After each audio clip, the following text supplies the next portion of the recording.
परम सच्चिदानंद घन आनंद समुद्र प्रेम समुद्र ज्ञान वैराग्य भक्ति ऐश्वर्य अनंत शक्तियों के स्वामी प्रभु श्री कृष्णचंद्र जी करुणा करके ऐसा अमृतमय उपदेश कर रहे हैं।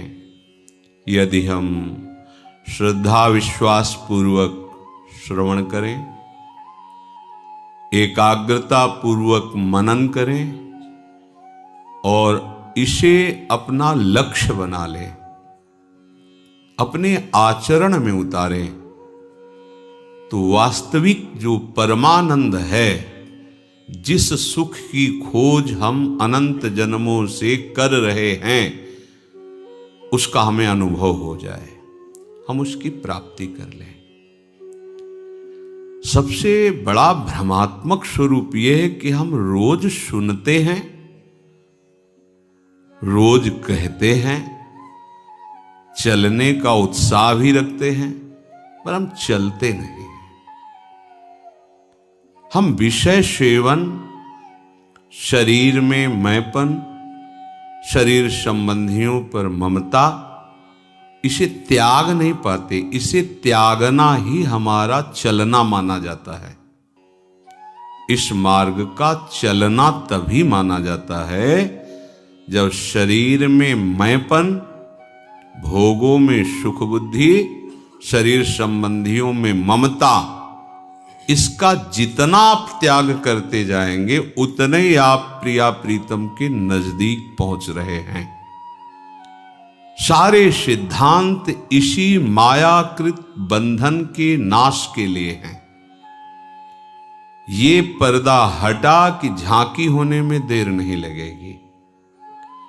और अहोभाग्य कि हमें प्यारी जू ने सतमार्ग पर चलने के लिए बहुत बढ़िया विधान बना दिया है। ब्रज 84 कोश भूमि ये कोई तीर्थ नहीं है, ये प्रभु का निज घर है। अनंत ब्रह्मांडों में अनंत जीव हैं, उनमें से कुछ के सौभाग्य हैं जो इस पावन ब्रजरज का सेवन कर पाते हैं। ब्रजरज वो महान शक्ति संपन्न वस्तु है जिसका सेवन करने मात्र से हृदय रजोगुण से रहित होकर भगवदानंद की तरफ प्रवाहित होने लगता है। पर असाधन रहित होकर के सेवन करे। यदि भगवद विरोधी आचरण करते रहोगे तो रजरानी का प्रभाव आपके अनुभव में नहीं आएगा। अहोभाग्य हमें इस ब्रज भूमि में, वृंदावन में सत्संग मिल रहा है, नाम जपने का, गुण गाने का अवसर मिल रहा है। अब चूक नहीं, प्रमाद नहीं, आलस्य नहीं। अगर प्रमाद और आलस्य और चूक हो गई तो ऐसा सहयोग बार बार नहीं मिलता है। बड़े बड़े संत महात्मा मांगते हैं, संत महात्मा, औरों की तो बात जाने दो। कहते हैं अहो हरि वेहू दिन कब आए हैं, जा दिन में तजी और संग सब, हम ब्रजवास बसे हैं। अहो हरि वेहू दिन कब आए हैं। हे हरि, वो कब हमको ऐसे दिन प्राप्त होंगे, ऐसा सौभाग्य प्राप्त होगा जब अन्य सब संगों का त्याग करके केवल आपके प्रेमी जनों का संग करते हुए ब्रजभूमि में हम वास करेंगे। देख लो कैसे ब्रजभूमि में वास करना है। कह रहे हैं और संग सब तज, ये शर्त है। वृंदावन ऐसे रहे मनो चिन्हारो नाही, मानो किसी से हमारी पहचान ही नहीं होनी चाहिए, किसी से पहचान बनाने नहीं आए इस भूमि में। इस भूमि में प्रिया प्रीतम से पहचान करने आए हैं, पूर्व पहचानों को मिटाने के लिए आए हैं, पूर्व स्मृतियों को विस्मृति के गर्त में डालकर प्रिया प्रीतम की स्मृति में डूबने आए हैं। यहां हमको अब किसी से पहचान नहीं बनानी है, यहां हमें किसी का संग नहीं करना। हम तो प्रिया प्रीतम के संग के लिए यहां आए हैं, प्रिया प्रीतम की स्मृति के लिए आए हैं, प्रिया प्रीतम के लिए रोने के लिए यहाँ आए हैं, प्रिया प्रीतम के तड़पने के लिए यहाँ आए हैं। उनका नाम लेकर उनके लिए हमारे हृदय में व्याकुलता तड़पन हो। गदगद सुर नयना सजल दंपति रस रह भीन, इही गति वृंदा विपिन में फिरे प्रेम तन लीन। तो ये तभी हो सकता है जब तज और संग सब देखो हमसे चूक क्या होती है। अगर हम ब्रजवास कर रहे हैं, श्रीधाम में वास कर रहे हैं, तो हम कितना परिचय रख रहे हैं प्रिया प्रीतम से, कितना रख रहे हैं प्रपंच से, ये देखना होगा। ब्रह्मा के बनाए हुए प्रपंच से कितना हमारा संबंध है और प्रिया प्रीतम उनके निज जनों से कितना हमारा संबंध है, इन दोनों को देखना होगा। दोनों को देखो। और यहां कह रहे हैं कि सब संग तज करके मनो चिन्हारो नाय, तो जो बकाया रह गया है अंदर से और संग, उसका भी त्याग कर दो, असंग हो जाओ और पहचान मिटा दो। केवल प्रिया प्रीतम की पहचान से ही तुम्हारी पहचान हो। नाते नेह राम की मनियत सुहृद सुषेव्य जहां लो, अन्यथा नहीं। अहो हरि वेहू दिन कब आए हैं, संग करत नित हरि भक्तन को, हमने कहूं नाही अघय हैं, सुनत श्रवण हरि कथा सुधारस, महामत हुए जय है। कबई न दो नैन निसो, निस दिन नीर निरंतर बहे, हरि चंद श्री राधे राधे, कृष्ण कृष्ण कब कहे हैं। अहो हरि वेहू दिन कब आए हैं। ऐसा कब होगा? जब भगवत प्रेमी महात्माओं का संग करते हुए कभी भी हम तृप्त ना हो, ऐसा लगे रात दिन ये चर्चा सुनते रहे, रात दिन इनके समीप बैठे रहे।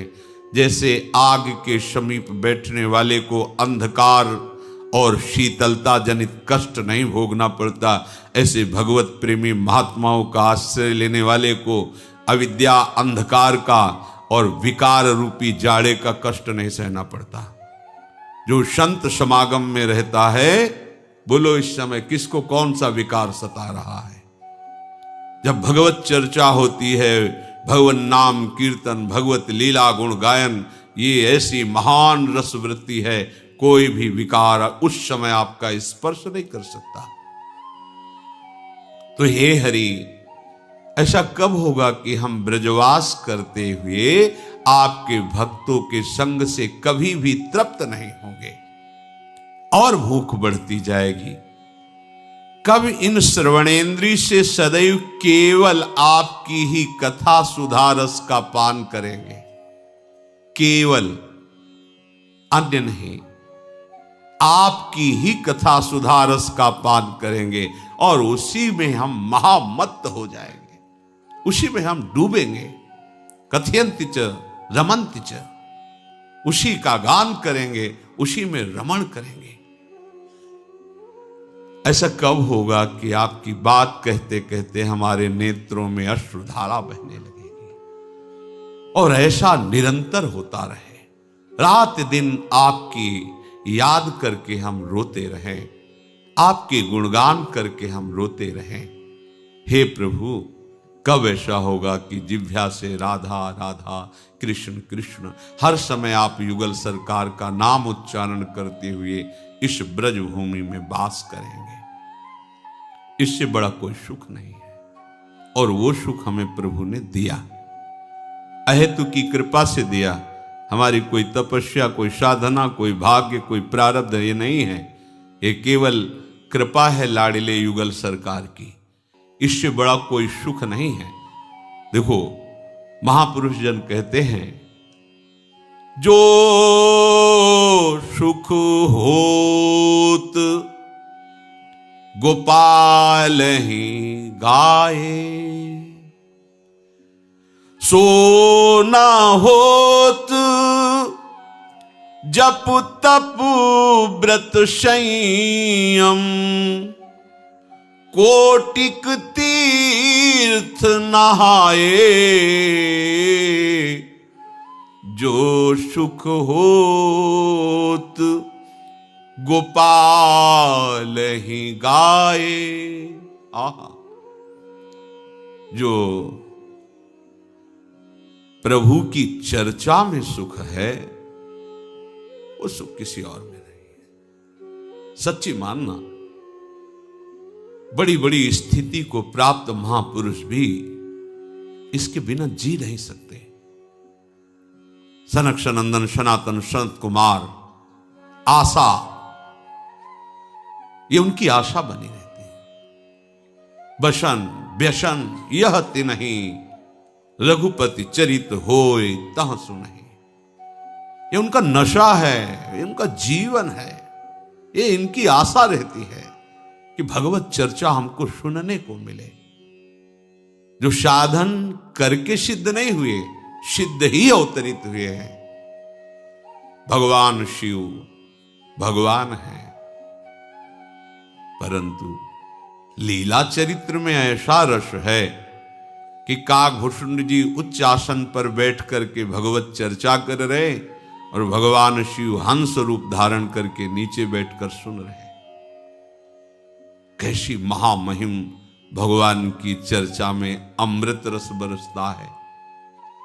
वो सुख किसी और साधन में है ही नहीं। जो सुख होत गोपाल ही गाए, सो न होत जप तप व्रत संयम, कोटिक तीर्थ नहाए। करोड़ों तीर्थों का अवगाहन, बड़े बड़े व्रतों का अनुष्ठान, बड़े संयम नियम, बड़ा जप तप, इससे वो सुख नहीं होता जो प्रभु की लीला चरित्र गायन से सुख होता है। सीधे लीला में प्रवेश करा देता है, महामोह का नाश करके सीधे भगवत साक्षात्कार की योग्यता ये भगवत चरित्र श्रवण से हो जाती है। बड़ी महिमा है सत्संग की। रत्नावती जी ने और कोई साधन नहीं किया था। दासी के श्री मुख से निकले हुए बिहारी बिहारिन के जस का श्रवण करके भक्त भूप पदवी पे विराजमान हो गई। ब्राह्मण पत्नियां, यज्ञ पत्नियां, वो कोई और साधन नहीं, केवल वृंदावन की मालिनी के द्वारा श्री लाल बिहारी की रूप माधुरी का श्रवणेन्द्रिय से पान करके बावरी हो गई। दर्शन की भारी व्याकुलता और साक्षात्कार प्राप्त किया। ये एक महामहिम स्वतंत्र भगवत चर्चा का प्रभाव है कि बिना किसी अन्य साधनों के भी यदि इसी चर्चा को गाया जाए, सुना जाए और इसी के चिंतन में रहा जाए तो बहुत शीघ्र भगवत साक्षात्कार हो जाए। इसका प्रभाव जब उदय होता है भगवत चर्चा का, तो कह रहे हैं, गद गद गिरा नयन जलधारा, प्रेम पुलक तन छाए,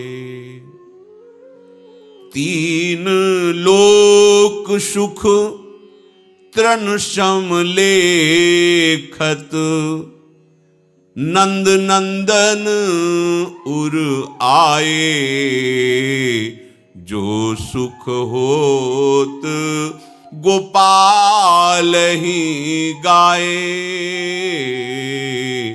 जो सुख होत गोपाल ही गाए। भगवत चर्चा का प्रभाव सीधे प्रेम योग कंठ भर आता है। प्रभु की बात करते करते ऐसा हृदय द्रवित होने लगता है, नेत्रों से अश्रुधारा प्रवाह होने लगती है, तन पुलकित हो जाता है। तीन लोक का वैभव सुख सब तृण के समान हो जाता है जब प्रभु हृदय में प्रकाशित होने लगते हैं। भगवत चर्चा सुनते सुनते, गान करते करते नेत्रों से अश्रुधारा, गदगद कंठ, तन पुलकित, तो फिर हृदय में प्रभु प्रकाशित हो जाते हैं। जहां हृदय में प्रभु प्रकाशित है उसके समान और क्या सुख हो सकता है। दिए लेत नहीं चारि पदारथ, श्री हरि चरणन अरुझाए, सूरदास गोविंद भजन बिनु, चित नहीं चलत चलाए, जो सुख होत गोपाल ही गाए। उसके हृदय में इतना आनंद उपासक के जागृत होता है कि धर्म, अर्थ, काम, मोक्ष, ये चारों महापुरुषार्थ देने पर भी वो स्वीकार नहीं करता। क्यों? क्योंकि उसका चित्त श्री हरि चरणों में लग गया है।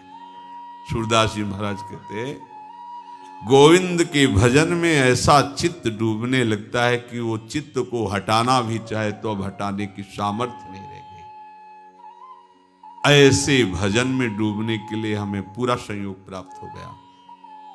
ये गोविंद की लीला विहार स्थली ब्रज 84 कोश, और गोविंद के भी नेत्र चकोर की भांति जिनके रूप रस का पान करते हैं, उनका निज महल वृंदावन सी प्यारी जो ऐसी उपासना का संयोग, ऐसे महामहिम वातावरण में यदि हम अपने चित्त को प्रभु में ना जोड़ पाए, वही प्रपंच, वही विषय चिंतन, वही राग द्वेष, काम, क्रोध, अहंकार, तो अब कहां अवसर रह गया है। फिर कौन सी ऐसी जगह है जहां हम आराधना, उपासना के लिए अनुकूल वातावरण प्राप्त कर पाएंगे। वैकुंठ भी जिसकी महिमा के आगे लघु है, ऐसी रजरानी का आश्रय लेकर भजन न बना तो कहां भजन बनेगा। इसलिए सावधान होकर अपने जीवन के सौभाग्य को और बढ़ाओ, पतित मत होने दो। बहुत बढ़िया अवसर है। ये लुभावनी माया के द्वारा फेंकी गई ऐसे पाशे हैं, ऐसे जाल हैं जिनमें तुम हार ही जाओगे यदि स्मरण नहीं रहा तो। और अगर स्मृति चल रही प्रिया प्रीतम की, फिर कोई बाधा तुम्हें हरा नहीं सकती। जहां राधा वहां कोई बाधा नहीं। हर समय चिंतन, उसे महासुख प्राप्त होता है। श्री भगवान कह रहे, युञ्जन्नेवं सदात्मानं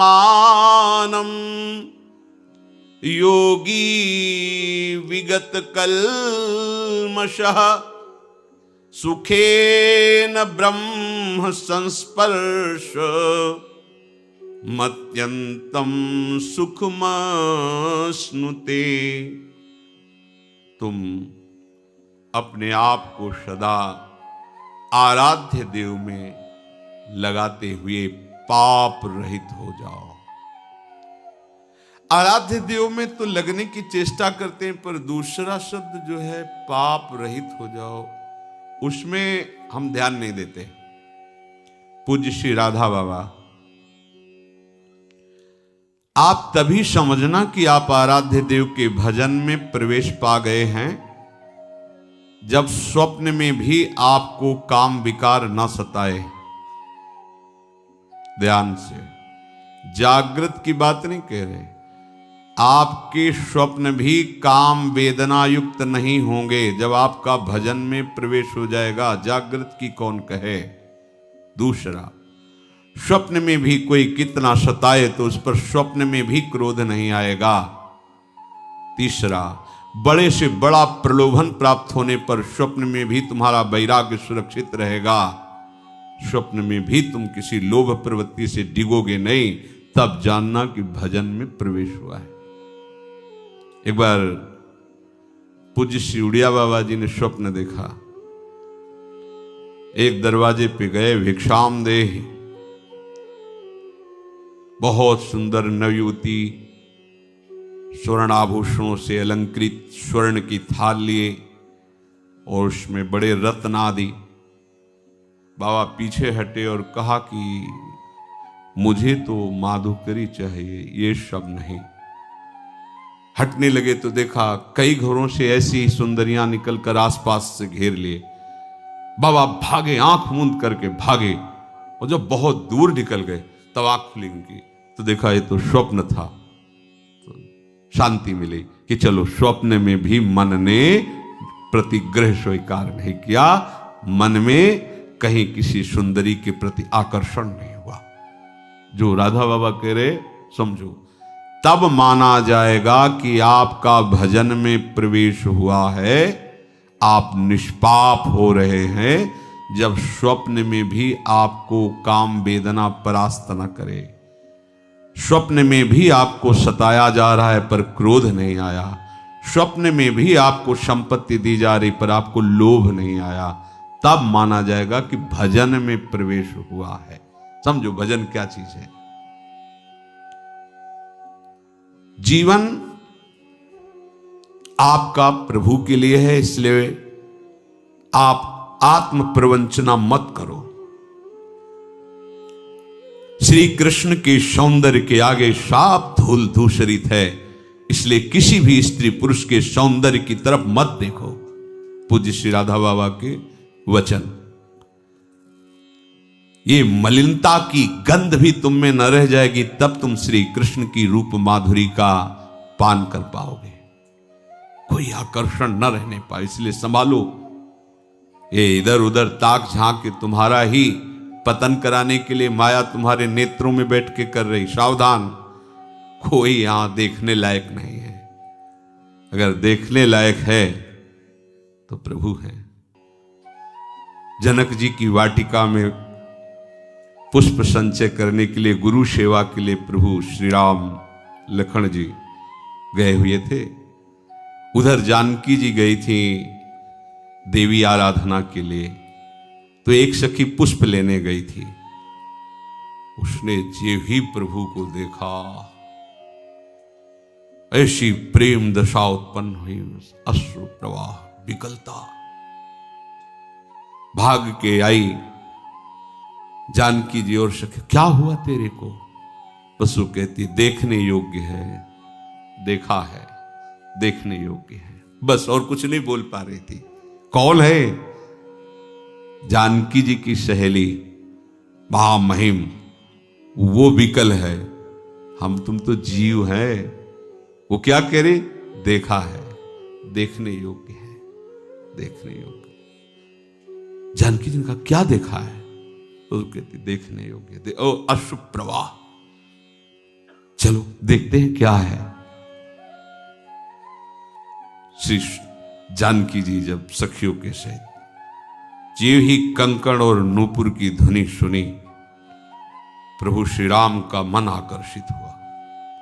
लक्ष्मण जी से कहते हैं आज तक ऐसा नहीं हुआ, मेरा मन कोई आकर्षित कर ले, हमारे रघुवंश का स्वभाव है। ये ऐसा क्यों हो रहा मेरे मन में?